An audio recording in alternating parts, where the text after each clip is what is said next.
Welcome to P. Agarwal Editorials. Today we are going to discuss the topic of lighten the pollution burden of thermal power states.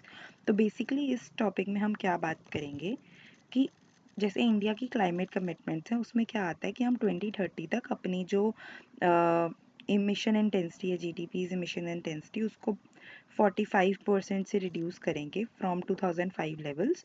और हमारा plan है कि जो cumulative electricity capacity है non fossil fuel से वो सिर्फ 50% तक ही रह जाए। और इसके बाद भी जो थर्मल पावर है वो अभी भी 50% है इंडिया के इलेक्ट्रिक शेयर का। Thermal power and pollution burden, तो थर्मल पावर जो है वो लार्जेस्ट सोर्स है जिसके कारण कार्बन एमिशंस होते हैं सिग्निफिकेंट। तो पावर प्रोड्यूसिंग स्टेट्स जो है वो पोल्यूशन का बर्डन लेती हैं और consuming states clean electricity enjoy करती हैं। तो इंडियाज इलेक्ट्रिक सेक्टर ब्रेकडाउन हम क्या देखते हैं कि इंस्टॉल्ड कैपेसिटी 4 लाख समथिंग है, thermal power capacity 2 lakh something है। देन ये 50% हो गया approximately. Then sector wise share जो आता है प्राइवेट सेक्टर का 36%, स्टेट सेक्टर का 32% और सेंट्रल सेक्टर का 31% है। कोल डिपेंडेंसी एंड कार्बन एमिशंस, तो कोल रिजर्व जो है वो इंडिया में ऑलमोस्ट 378.21 बिलियन टन है, जिसमें से ओडिशा अकेला ही 94.52 बिलियन टन प्रोड्यूस के कोल रिजर्व्स हैं उसके पास।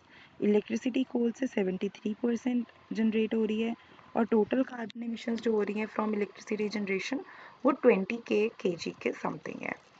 Then power producing versus power consuming states, तो मेजर इलेक्ट्रिसिटी प्रोड्यूसिंग स्टेट्स कौन सी हैं? महाराष्ट्र, यूपी, गुजरात। और बिगेस्ट कंज्यूमर्स जो हैं इलेक्ट्रिसिटी की वो हैं Gujarat, Maharashtra. Then thermal heavy states कौन सी आ रही हैं? बेसिकली त्रिपुरा, बिहार, छत्तीसगढ़, झारखंड। और जो स्टेट्स हैं वो मोस्टली ज़्यादा पावर जनरेट कर रही हैं जितनी कि वो कंज्यूम कर सकती हैं, बाकी सारी सिर्फ इंपोर्ट कर रही हैं electricity. No compensation for polluting states, तो पावर प्रोड्यूसिंग स्टेट्स को पॉल्यूशन सफ़र करना पड़ता है पर उसका कोई कंपनसेशन नहीं उन्हें मिलता है, क्योंकि अब जो इलेक्ट्रिसिटी है वो अंडर कंकरेंट लिस्ट आती है तो सेंटर और स्टेट दोनों रेगुलेट कर सकते हैं। स्टेट गवर्नमेंट्स जो हैं वो टैक्स नहीं लगा सकते इलेक्ट्रिक जनरेशन पे, सिर्फ कंजम्पशन पे लगा सकते हैं।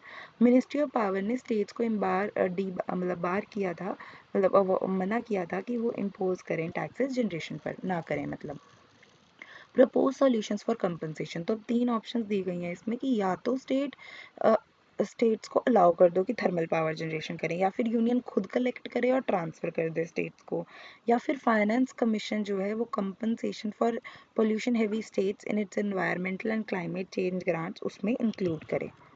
कंक्लूजन, जो थर्मल पावर प्रोड्यूसिंग स्टेट्स हैं वो डिसप्रपोर्शनेट पोल्यूशन बर्डन्स को फेस करती हैं एंड जो कुछ स्टेट्स हैं वो सिर्फ बेनिफिट उठा रही है विदाउट शेयरिंग द कॉस्ट। तो इंडिया को एक प्रॉपर कंपनसेशन मैकेनिज्म की ज़रूरत है जो स्टेट्स को सपोर्ट करे और प्रोवाइड करे power while suffering the environmental damage. Thank you.